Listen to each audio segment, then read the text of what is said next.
Hey guys, hello everyone, कैसे हैं आप लोग? चलिए आज हम लोग कुछ जनरल सी बातें कर लेते हैं। पढ़ने का पढ़ना हो जाएगा और बातें की बातें। तो whenever you are using any social media platform, you have to share necessarily. Okay, and don't forget to subscribe QCL. Hit the bell icon also for latest and daily updates or notifications. Like comment ज़रूर करें ताकि मुझे appreciation मिले और आपके लिए मज़ीद काम किया जा सके। तो देखिए कुछ इंग्लिश के आज सेंटेंसेस पढ़ लेते हैं। सबसे ज़्यादा जो बोली जाने वाली चीज़ें हैं, मेरे बारे में तो आप जानते ही, इट्स मी बुशरा खान। हाँ, ये सबसे ज़्यादा जो मोस्ट स्पोकन सेंटेंसेस हैं वो कंटिन्यूअस के बोले जाते हैं। और मैंने continuous, perfect, present, past, future, यानी मैंने प्रेजेंट, पास्ट और फ्यूचर का इंडेफिनिट, फिर कॉन्टीन्यूअस, फिर परफेक्ट कॉन्टीन्यूअस, यानी मैंने तीनों के चार चार पार्ट्स पढ़ा दिए। समझ गए ना? इंडेफिनिट, फिर कॉन्टीन्यूअस, फिर परफेक्ट कॉन्टीन्यूअस, और किस किस का? प्रेजेंट का, पास्ट का, फ्यूचर का। तो आज मैं सिर्फ जनरल सी बातें कर रही हूँ ताकि आपको कुछ चीज़ें बोलना है। देखिए ये तो सभी जानते हैं कि व्हाट इज़ योर नेम, आपका नाम क्या है, हाउ आर यू, आप कैसे हो या कैसे हैं। अच्छा, एक बात की बहुत बचत है इंग्लिश में कि आप हैं या हो, दोनों के लिए आप आर यूज़ करोगे। ये बहुत अच्छी बात है। कैसे हैं ये कैसे हो। अच्छा, एक और बात अच्छी है कि यू, आप कहो या तुम कहो, यू ही कहोगे, यू मतलब यू। ठीक है, ये भी बहुत अच्छी बात है। तो कुछ बातें बहुत ही मतलब कॉमन है, जो जैसे कि हम हिंदी में तू, तुम, आप, ये जो भी बोलते हैं, लेकिन इंग्लिश में इसके लिए सिर्फ क्या होगा? यू होगा। ठीक है, तो ये कुछ बातें हैं। अब आप वेयर आर यू लिविंग हैं या वेयर आर यू फ्रॉम, है ना? ये कुछ ऐसे वर्ड्स हैं, जो सेंटेंस है, जो आप जानते ही हो। अगर मान लो आपको कुछ जनरल से सेंटेंस बोलना है, जैसे कि आप बोलते हो हिंदी में वे यानी वो, तो आप क्या करोगे? उसके लिए आप यूज़ करोगे ही और शी। हमेशा ही जो होगा वो मेल के कॉन्टेक्स्ट में लगेगा और शी जो होगा वो फीमेल के कॉन्टेक्स्ट में लगेगा। जैसे कि हमने कहा वे डॉक्टर है। अब मान लो ये हम है की बात कर रहे हैं, तो अब यहाँ पे क्या करेंगे कि इज़ को बीच में ला देंगे, यानी लास्ट में तो है हिंदी में आता है, लेकिन इंग्लिश में क्या करेंगे? हमेशा इज़ आर को बीच में लाएंगे। ठीक है, और ही की जगह यू हो जाएगा वहाँ, और एक की बात हो रही है तभी ही या शी यूज़ करेंगे, ये भी याद रखिएगा। जैसे कि मान लो अभी हमने कहा वे डॉक्टर है, वो डॉक्टर हैं, या वो की बात हो रही है, तो और क्या लगेगा वो सब मैं बताऊंगी। ठीक है, तो वो डॉक्टर है, अभी एक ही की बात कर रहे हैं, तो क्या कहेंगे? He is a doctor. हमेशा इज़ को कहाँ डालेंगे? बीच में उठा के डालेंगे। अब मान लो मैंने कहा वे इंजीनियर है, लेकिन वो बात हो रही है फीमेल के कॉन्टेक्स्ट में, तो शी इज़ अ इंजीनियर, मतलब एन लगेगा, यहाँ वॉवेल आएगा, she is an engineer. She is a नहीं आएगा। हमेशा ए, ई, आई, ओ, यू वाले वर्ड्स में ए यूज़ नहीं करेंगे, वहाँ पर हमेशा एन लगेगा। ठीक है, जब भी कोई वर्ड ए से, ई से, या आई से, या ओ, और फिर आखिरी वर्ड है यू, इनसे शुरू होगा वॉबल्स वर्ड, तो ये क्या होंगे? ये इनमें एन लगेगा हमेशा हमेशा हमेशा। ठीक है, दिस इज एन ऑरेंज होगा, ना कि आ ऑरेंज होगा।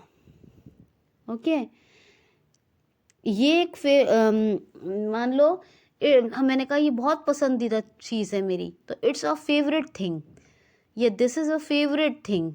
वैसे इट्स और दिस में इतना फ़र्क होता है कि इट्स हमेशा क्या होता है, नॉन लिविंग थिंग्स के कॉन्टेक्स्ट में हम ज़्यादा यूज़ करते हैं, है ना?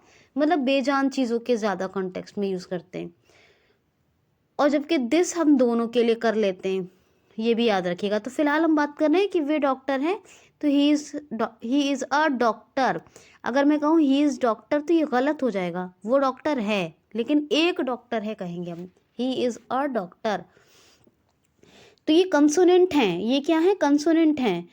हमारे जो ए, ई, आई, ओ, यू वॉबल को छोड़ के जो 21 है हमारे पास, वो कॉन्सोनेंट वर्ड्स कहलाते हैं। तो ही इज़ अ डॉक्टर, और हमने कहा वे डॉक्टर है, लेकिन ए लगाना ज़रूरी है। मैंने कहा शी इज़ एन इंजीनियर, अगर मैं यहाँ शी इज़ अ इंजीनियर कर दूँ तो ये गलत हो जाएगा। ये बात बिल्कुल याद रखिएगा, ये चीज़ें बिल्कुल ऐसी है। और अब मान लो यहाँ पे आ जाए वो वकील हैं, वो वकील है, तो क्या होगा यहाँ पर, दे आर एन एडवोकेट। क्यों कि एडवोकेट की स्पेलिंग क्या है, जाहिर सी बात है वॉबल वर्ड से शुरू है। तो और बहुत सारे लोगों की बात हो रही है, एक की बात नहीं हो रही है, तो दे लगेगा यहाँ पर, और इज का प्लूरल हो जाएगा आर आएगा। ठीक है, हमेशा कॉन्टिन्यूअस में इज आर एम या एम इज आर यूज होता है। ठीक है, याद रखना, क्योंकि हम स्पीकिंग इंग्लिश सीख रहे हैं, तो स्पीकिंग इंग्लिश में मैं आपको ऐसे ही रूल बताऊंगी, छोटे छोटे मगर इम्पॉर्टेंट। ठीक है, तो अभी हम क्या कर रहे हैं, कंप्यूटर को हम करेंगे साथ में, उसके फीडबैक्स जैसे देंगे वो वैसे भी करते रहेंगे हम, मगर अभी स्पीकिंग की डिमांड है तो मैं बता रही हूँ आपको। तो देखिए, एडवोकेट आया तो एन हो गया, डॉक्टर आया तो आ लग गया, इंजीनियर आया तो एन हो गया, है ना। और मान लीजिए कि कोई पुलिस में है तो क्या आएगा, अगर इसको कहें तो मान लो कहें कि हम वो पुलिस में नौकरी करता है, तो क्या कहेंगे, he is a pursuing job in department of police. ठीक है, तो ये थोड़ा डिफिकल्ट हो जाएगा, अभी इसको छोड़ देते, लेकिन पुलिस आएगा तो क्या होगा, कॉन्सोनेंट है ना, वॉवेल में ए, बस वॉवेल में एन लगाना है, बाकी में एक है तो या अ लगेगा, और बाकी कुछ नहीं ध्यान रखना है, वॉवेल में सिर्फ एन लगाना है, और जहाँ प्लूरल है वहाँ इज की जगह आर लगाना है।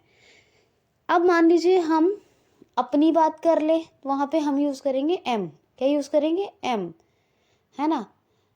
जैसे कि मैं कहूँ I am a accessibility tester, मैं अगर बात करूँ, या आई एम अ टीचर, अगर मैं कहूँ यू आर द टीचर, तो क्या है, यू आर द टीचर, आप टीचर हैं। और अगर मैंने कहा कि मैं अपनी बात कर रही हूँ, अगर मैंने कहा वो अध्यापक हैं, बहुत सारे टीचर्स हैं, तो क्या होगा, दे आर द, ना हो के लिए लग रहा है ना यहाँ पे are, you are the teacher, ये समझ रहे ना, है और हो का फर्क दोनों का क्या है, दे के साथ भी करेगा काम और यू के साथ भी आर काम करता है, क्योंकि ये दोनों के लिए यूज होगा। अच्छा, आई एम अ टीचर या एक्सेसिबिलिटी टेस्टर या ट्रेनर, जो भी कहना है, कुछ भी वॉट कुछ भी आप यूज़ कर सकते हैं। तो इसी तरह से आपको ये ध्यान रखना है कि जब भी प्रेजेंट कॉन्टिन्यूअस से स्पीकिंग शुरू कर ही रहे हैं, हमने कर ही दिया है, तो इज एम आर का यूज़ करेंगे। एम आप सिर्फ अपने कॉन्टेक्स्ट में बात करें, और इज का और आर का यूज़ होगा, आर हो और हैं दोनों के लिए होता है।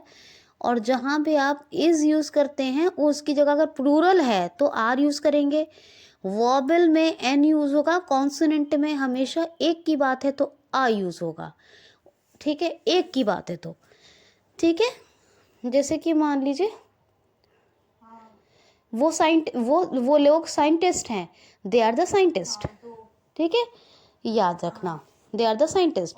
तो इस तरह के वर्ड्स यूज़ होंगे। अभी मान लीजिए मुझे पूछना है, ये पहला रूल याद रखिएगा। अभी मैं बात कर लूँ, जैसे कि मैंने कहा आपने खाना खा लिया, आपने खाना खा लिया, तो मैं क्या कहूँगी, पहले तो मुझे वक्त देखना पड़ेगा, क्या है, ब्रेकफास्ट है,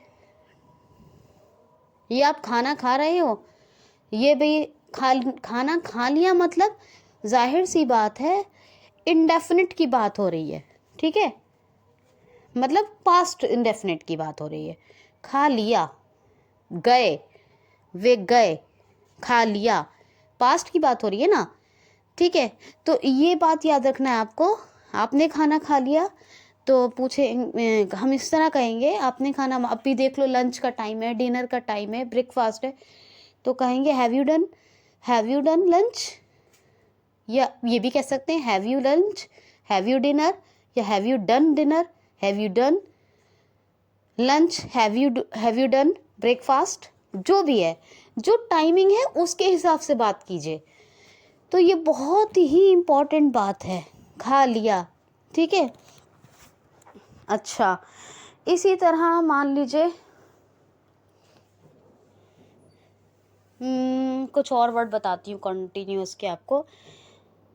तो अगर हमें कहना है वे पढ़ रही हैं, वे पढ़ रही है या वो पढ़ रही है, शी इज़ रीडिंग और शी इज़ स्टडिंग, पढ़ रही है ना। अभी मैंने कहा वो लोग खेल रहे हैं, तो they are playing, they are playing. ये तो जस्ट मैंने ऐसे ही बता दिया खाने की बात, लेकिन स्पीकिंग कहाँ से शुरू की हमने, कॉन्टिन्यूअस से। अगर मैंने कहा वो लोग खेल रहे हैं तो दे आर प्लेइंग, ठीक है। और अगर मैंने कहा कि वो सो रहा है या वे सो रहा है तो ही इज स्लीपिंग, क्या है, स्लीपिंग। तो ये आपको फर्क पता होना चाहिए, है ना। तुम सो रहे हो, यू आर द स्लीपिंग, क्या आप सो रहे हो, आर यू स्लीपिंग, ठीक है।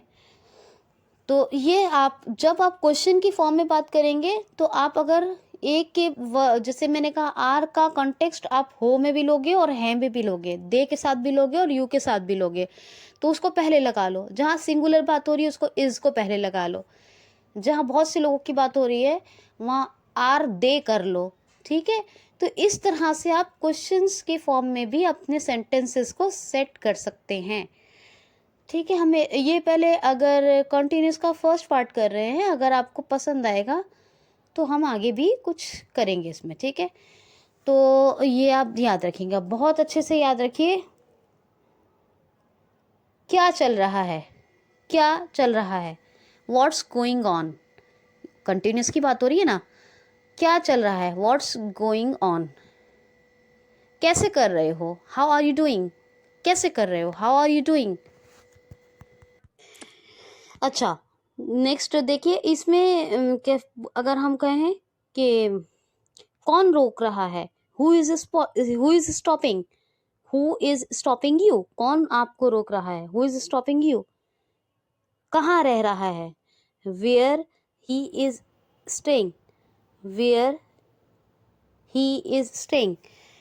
किसके बारे में बात हो रही है, किसके बारे में बात हो रही है।